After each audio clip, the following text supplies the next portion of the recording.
day 8 of the Diddy trial. Walk us through what agents say they discovered at the Star Island mansion raid. So a gentleman by the name of Gerard Gannon was the lead person from the Homeland Security Special Agent investigation at the home of Sean Combs in Miami. That was in March of 2024.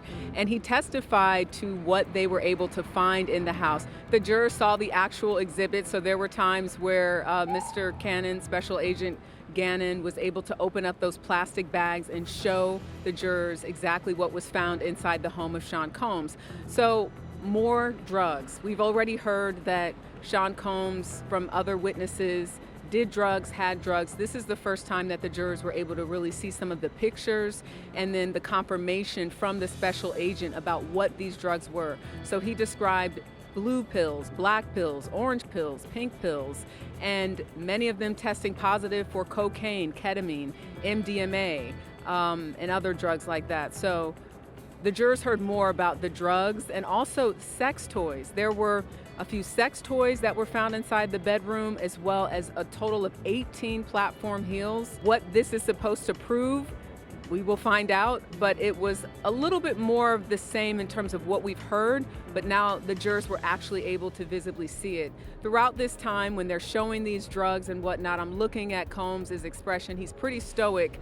And then I also noticed that during this testimony, 2 of his sons actually walked in. So we weren't sure if we were going to see family members, any of his children today, but we did see 2 of his sons. In those photos that jurors were able to see today of that Miami raid, we saw many images of guns. What really does that mean for Diddy, if anything at all? What are they trying to prove with photographs of so many weapons? So again, I think this speaks to the coercion and the violence, the threatening, those sort of things are elements of the crime, and that's listed in the indictment. We saw a .45 caliber gun. We saw the receivers for an AR-15, and something that the defense did on cross-examination is really question the special agent about why some of the pictures that we were seeing, why there weren't pictures taken before they unwrapped the receivers, for instance. So the defense making a point that some of these things were sort of put away, stored away, there was tape around them, that it was the agents that came in and sort of showcased it and showed the pictures, or they even made an example of how the investigators were in his bedroom and Combs' bedroom, and then there were pillows strewn about, and they said, well, why didn't you take pictures before you guys started digging through different things? And they also made mention of that as it pertains to what they found in his bedroom closet. And I mean, there were images of his bathroom, and it was trashed. Yeah, there was a lot of stuff on that counter, but particularly there was a wooden box that had sort of a gold like medallion or pendant on it, and it said Puffy on top of it.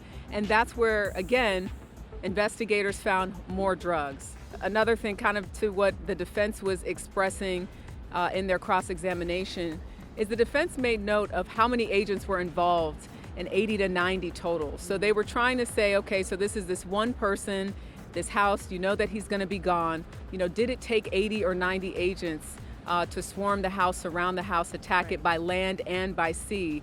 And the special agent basically said the first group was a very small group, but yes, there was a total in all of about 80 or 90 investigators that were involved. Also mentioning the 6 people that were at his home who were all arrested and handcuffed for about an hour. And when it comes to the guns, was he licensed to carry? Did he have permits for the guns? Were they legal? You know what? I'm not sure about that, Rachel, but I can say that's a great question, because when you look at this criminal enterprise, there's nothing in anything that he has been charged with. There's no document in terms of what he's been charged with that has to do with gun violations. It's about, you know, that sex trafficking, the criminal enterprise, the transportation of prostitution.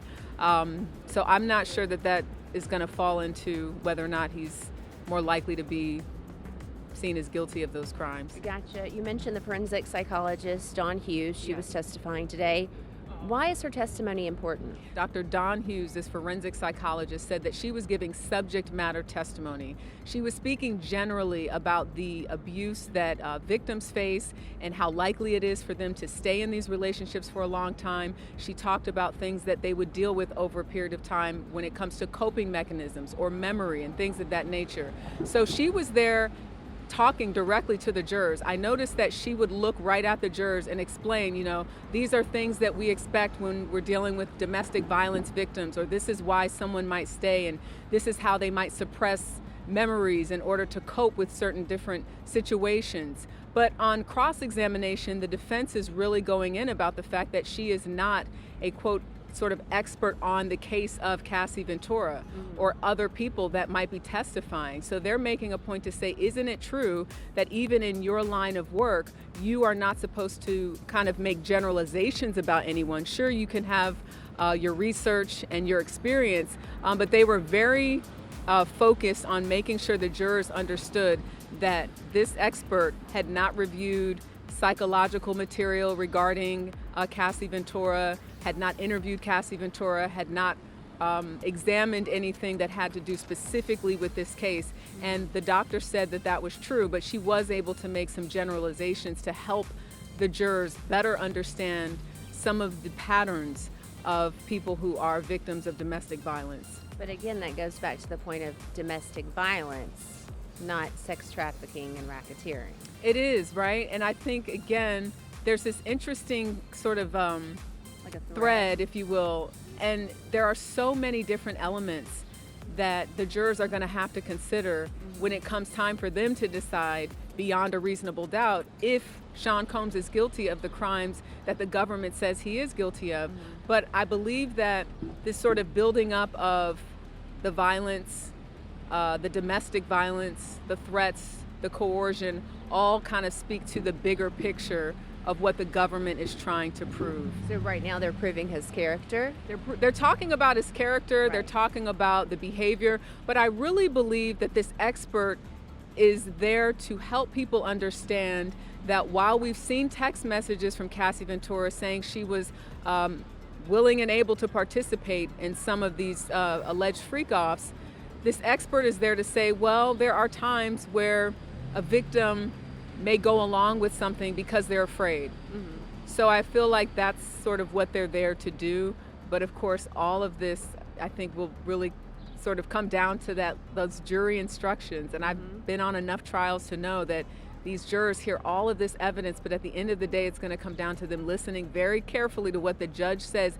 This is what you need to consider in order to find this person guilty on this particular charge. Okay, let's switch gears here. When will Kid Cudi take the stand, and why is his testimony important to this case? So this morning, the judge even seemed surprised when the prosecutor said Kid Cudi actually will not be testifying today. So it sounds like there's a bit of a scheduling conflict. So it's not a matter of him not testifying, but we're not exactly sure when. But obviously a lot of people were thinking he was going to be here possibly today or even tomorrow. But due to a scheduling conflict, he's not here yet. But he is expected to still testify. And the reason his testimony is important is because maybe there was overlap during the time frame in which he dated Cassie, and perhaps she was with Diddy at the time. So again, when you think about the elements of this crime, arson is one of them in terms of the racketeering, the conspiracy. And again, all of this is going back to leading an enterprise because of Combs' sexual desires.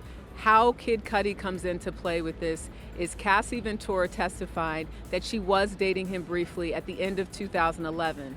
Cassie's mother, Regina Ventura, testified that Kid Cudi did come to the house around that time. This is also the time that Ventura said that Combs threatened her and threatened Kid Cudi, and allegedly said that he would blow up Kid Cudi's car. We know that his car exploded in 2012 per Cassie Ventura's civil lawsuit. And then the three of them apparently had a meeting at the Soho house to sort of make sure, according to Ventura, that Kid Cudi knew the relationship was off. Sean Combs was there. According to Ventura, Combs told Kid Cudi when he asked about his vehicle, what vehicle? So that's where you could possibly see this connection to the arson. But we do know that Combs has denied being involved in that in any way. So we'll see what happens. But I think that's what they're looking for. That Kid Cudi testimony could help to make sense of this idea of the car, the explosion, the allegations surrounding that, and if Combs had anything to do with that, or what more Kid Cudi might say happened beyond him asking Combs about the car and Combs saying, what vehicle?